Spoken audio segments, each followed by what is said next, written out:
So today is October 5th, and it is truly the last day I'm going to harvest. We covered these pumpkins to try and milk out a few more days of ripening, and it worked. The green ones will paint and use as decorations.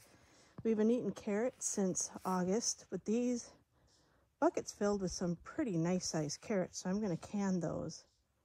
So these are the last of our Sweet 16 apples. We picked 4 laundry baskets filled, and today's the last warm day. Then the highs will be in the 40 and the lows in the 20s. I don't know if we could see here, all of our leaves are changing, and they're very, very pretty colors of peaches and golds and such. It's full, but I'm gonna poke it a few times, get some air bubbles. So poke it. Yeah, poke it. Poke it. Poke it. I like to can carrots in pints. In pints, because that's the perfect amount for a meal for the 3 of us. That was a ton of leaves. And I have more carrots, but this is all I can fit in my pressure canner. So boiled water, you always want to, the jars, everything is nice and hot. So why do you put the lids in boiling water? 1, for sanitizing. 2, it softens the rubber to make for a better seal. Is this water sanitary? It looks questionable to me. The canner has been holding at 10 pounds of pressure for 15 minutes.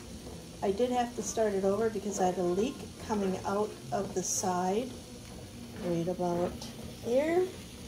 And so I had to bring it down and open it up and redo it again. So that's a reminder to always check it. This rubber seal, make sure it's all the way in around the edge before you start. My first batch of carrots has sealed. I ended up doing a second batch because I had a lot more carrots. And also, when I use big mouth, when I use the big mouth jars, I can only put 8 in this canner compared to small mouth jars. So now we begin again, another long night. So from the harvest we did yesterday, these are the carrots that were left after eating a lot of them, and they all sealed nicely, which I'm pleased about. And I've got more carrots in the pantry. This is just what was left from this season.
Today I'm canning some potatoes, and while we have 5 crates filled in the cellar, I do like to have some on the shelf and some ready for quick meals. I'm doing this with the pressure canner. I've tried a variety of ways, including just boiling the potatoes, boiling them, heating them up to a boil and shutting them off, but I found this lady on Sutton's Days YouTube where she does this, where she puts it in a strainer and then puts it in a pan of boiling water for 2 minutes and puts it in the jar in the back pot I've got with boiling water. And I'm trying that technique, and so far I'm liking it, so we'll see how that goes. So I have my potatoes going into the pressure canner, and I'm using new lids from 4 Jars. I've been hearing the rage about them, and I've been disappointed with the other lids, so I'm going to give this a try. And I'm going to put the top on. Oh, I want to make sure I check my lid in here. The other day I had to start over because it wasn't quite sealing. I replaced the rubbers in these every so many years, but not in a few years. And all I'm doing is I'm just kind of making sure it's even all the way around the edges so it's not sticking out farther on one side than the other. And I can tell when it leaks if I see steam coming out the side. So I get this put on. Make sure my valve is open. And now I'll bring this up to a boil and let the steam go for 10 minutes in here. Then I'll shut it down, watch the pressure, get it up to 10 pounds, and watch it for 40 minutes. You can see the steam coming out of the valve. It's almost steady, but not quite yet. I'm going to wait until there's no breaths and it's just full steam, non-stop. Then I'll set my timer for 10 minutes, at which time I will close the valve and watch the pressure and adjust my flame to keep it at 10 pounds for 40 minutes.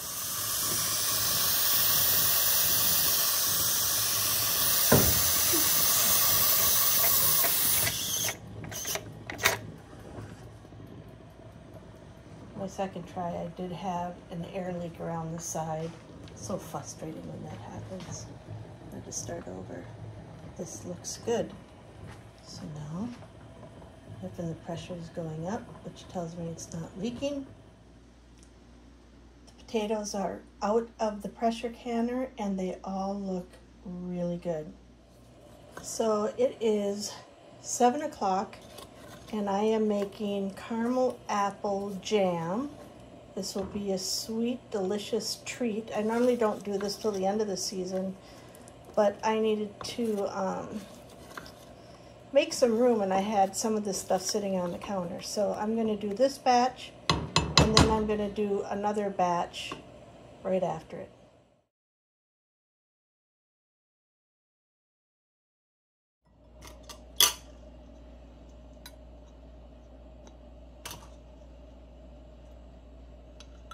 These are just plain spiced apples. They're great if you want an apple that you don't want as a pie filling, chopped apples in a muffin, or if you want to make an applesauce on side for pancakes. And this is 9 of 18 I've done.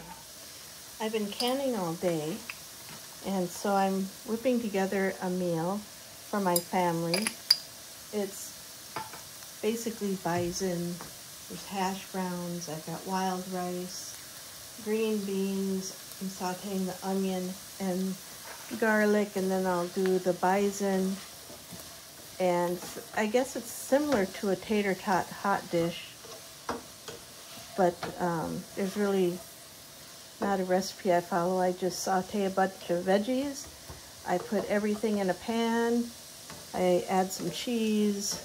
I don't buy store-bought cream of anything soup. I just make it. I use equal amounts of butter to flour, which is like a 1/4 cup flour, 1/4 cup butter. I've got some bison stock that I have made But today I'm going to use some bison stock I bought. It is really a long process to do that. You need to boil the bone for 24 hours for the bone broth. But then I'll add some bison broth and some cream, and there I have my cream of whatever. I've already sauteed mushrooms. So I've got mushrooms already sauteed for it. I've got hash browns cooking on this burner, and then I'll be adding my other ingredients. I've added my bison, and I've sauteed my onions and garlic. And for seasonings, I'm going to be putting in, besides salt and pepper, some herb de Providence. There we go. And a little Worcestershire sauce. And get back to it. I've browned my meat. It's all seasoned. I'm just going to mix everything together. I'm going to put in the wild rice, which I have in here. Just something I like to add. I started that from, we went harvesting our own wild rice. I had some cooked that I needed to use up, and I put it in this dish and it works. So I'm just going to heat this through, and then I'm going to pour this layer into my pan and start adding the rest of my ingredients and make my roux. So this is the bison, onions, and garlic, and wild rice. It's been seasoned. I'll put that in the pan, and then add the shrooms on top of that. So many things going on in the kitchen right now. To add my mushrooms. I should do this hand so you can see. I don't like mushrooms. My family loves mushrooms. So if I use mushrooms in anything, they've got to be a fresh mushroom. We have grown our own in plugs. These are not our own. These are somebody else's organic mushrooms. Get some of that flavor, deliciousness that's in there. I'm going to add some green beans on top of that. And I typically do, I lost one over there somewhere, a quart of green beans. And these beans are from our garden that I've canned. And I think next what I'm going to do is I'm going to shred up some cheese and cook the roux and put the potatoes on top. So for the roux, I can't eat any of the cream of mushrooms, cream of celery, cream of chicken. So I've learned just to make it.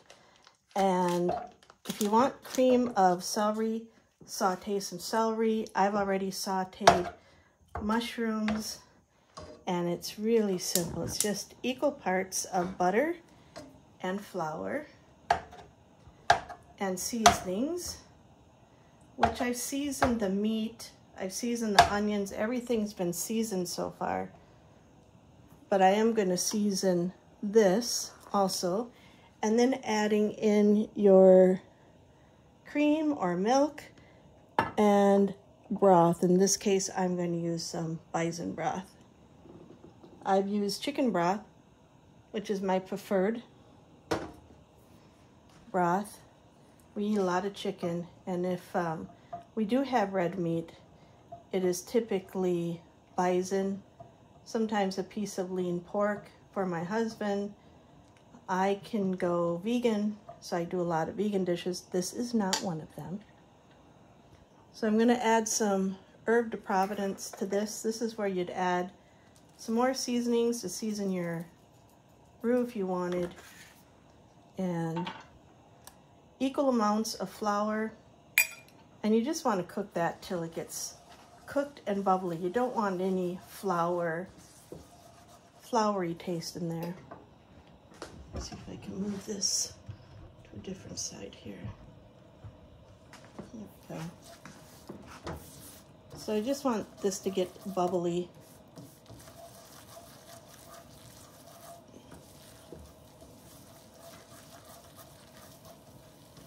I'm going to just let that bubble a second or two. You can see how really thick this is, kind of like a gravy, and this is pretty much what I do when I make a gravy too. I'm going to add some cream. And if you were making a gravy, you'd do the same thing. Maybe a tablespoon of butter and tablespoon of flour, depending on how much you were going to make. Or in this case, I used a quarter cup. And then you'd use your meat broth from your Thanksgiving turkey or ham or whatever. Add seasonings if you need to. I never add salt when doing ham because it's so salty. And this here I can tell it's going to be, once it bubbles, it's going to be really thick. So I'm glad I used up the chicken stock, and I will be definitely using up the bison broth I opened. And this is kind of a meal of what's in the fridge. I'm going to throw it in. I had some open cheese.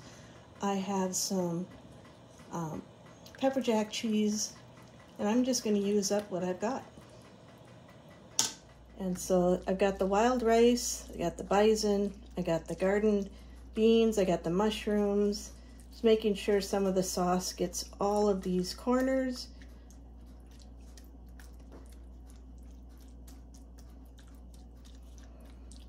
And you can do this with anything. I've done this with chicken, I've done this with rice and broccoli, I've used Brussels. So apparently my iPad ran out of memory, so I poured in the gravy roux mixture on top of the green beans, on top of the mushrooms, on top of the bison wild rice onion mix I have, and I topped it with shredded cheese, and I topped it with some leftover pepper jack cheese we had, and I topped it with hash browns, and it's going in the oven.